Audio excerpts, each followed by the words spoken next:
This past week, Hungary blocked the European Union from approving a financial aid package for Ukraine. This is despite the fact that EU leaders had agreed to officially open accession negotiations for Ukraine to join the European Union. Now, that is something that many consider as an important breakthrough for Kiev as it tries to bolster support from its allies amidst a fledgling war effort.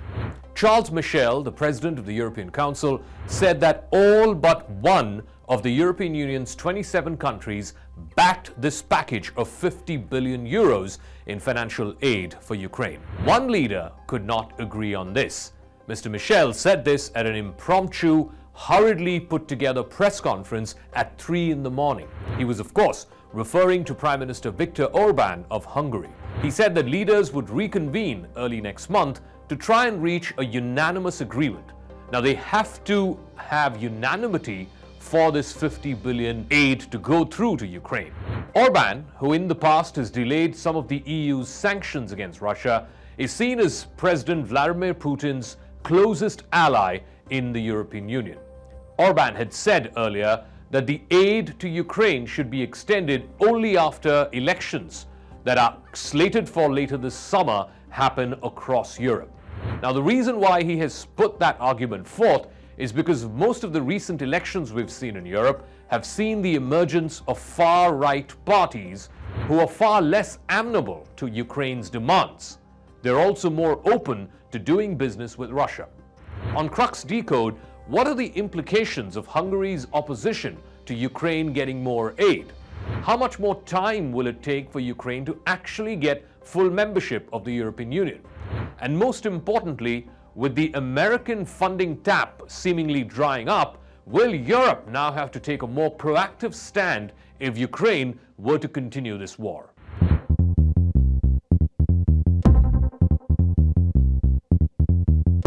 The agreement on EU membership came at a crucial time for President Vladimir Zelensky of Ukraine, who had just returned from a bruising visit to the United States. While he was there, he pleaded desperately for much-needed money for his war effort that is being held up because of political divisions in the US Congress. Although accession to the European Union would take years, the announcement that happened last week was a symbolic win for Ukraine. That symbolism, though, is likely to further anger Vladimir Putin, who has decried Ukraine's European ambitions as a form of aggression. In fact, this whole war between Russia and Ukraine started because of what Russia alleged was NATO's creeping expansionism into Eastern Europe, and that was right up to Russia's backyard. This is a victory for Ukraine, a victory for all of Europe, a victory that motivates and strengthens and inspires. That is what Mr. Zelensky wrote on the social media platform X in response to the EU's announcement that formal negotiations would begin soon. At the start of the meeting, though, Viktor Orban, the Hungarian Prime Minister, had said that he had planned to veto the official opening of talks with Ukraine, arguing that Ukraine was not ready and that Ukraine's entry into the EU would be bad for the entire bloc. But in the end, at the behest of the German Chancellor Olaf Scholz, Orban literally left the room just about time when it was to raise objections when the negotiations were just beginning. That allowed the decision to be reached with Hungary and its Prime Minister effectively abstaining. Negotiations to join the bloc normally take about 10 years, maybe even longer. It involves major reforms that a candidate country needs to undertake to align itself with European Union rules and standards. The EU also approved accession talks for Moldova, which is again an impoverished neighbor to the south of Ukraine. Moldova too has been threatened by Russia since the start of this war. Ukraine is seen as a highly motivated potential EU candidate. Its government has been following EU requests for reforms, but it will still need to radically overhaul parts of its government.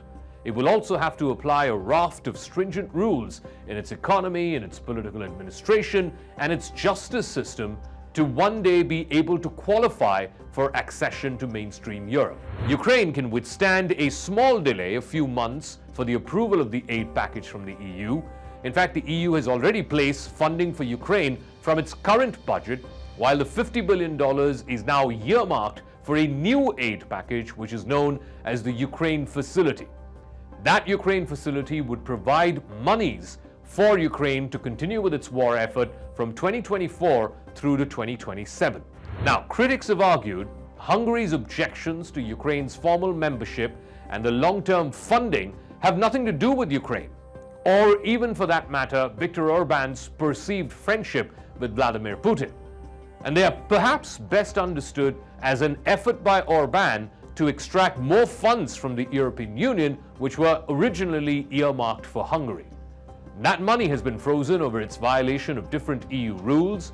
Also, it means that if Ukraine has to be given a greater share of the pie, that naturally means a lesser share of the pie for Hungary and other countries. On Wednesday last, the European Union released 10 billion euros of those frozen funds. The European Commission, which authorized the release, said that it had acted after Hungary had fulfilled some of the demands for judicial reforms. But the timing cannot be missed. It was on the eve of the crucial Ukraine summit, and that, many are arguing, is not just a mere coincidence. Critics also decried the move as capitulating to Hungarian blackmail, a claim that Orban has rejected. This is what he said to reporters after the meeting: "We're not here to make business. This is not about a bargain. This is not about a deal. This is about fundamentally approaches and principles. Hungary does not connect any Hungarian issue to any Ukrainian issue." As the year comes to a close, pressure is also growing in the United States and the European Union to provide more support to Ukraine, despite powerful political headwinds from very vocal minority sections. This also comes on the back of a largely unsuccessful visit by Zelensky to the United States last week, where he spoke in private to US congressional members. But he did not manage to convince them, particularly the Republicans, that his country was in dire need of funds. After the war in Israel began a couple of months ago, there is now less and less appetite among Republican lawmakers for any further monies to be released to Ukraine. They're also linking the release of funds to Ukraine with a domestic political battle against the Biden administration. The harsh political reality on the Hill is this: that Republicans are not going to budge from the blocked congressional approval of more American money for Ukraine. The dispute is not over the merits of Ukraine's fight at all. In fact, Republicans have changed the subject to what is an intractable domestic political fight over clamping down on illegal migration on the US southern border with Mexico. Zelensky, whose visit to Capitol Hill and to the White House failed to snap a Republican filibuster of a $110 billion emergency spending bill.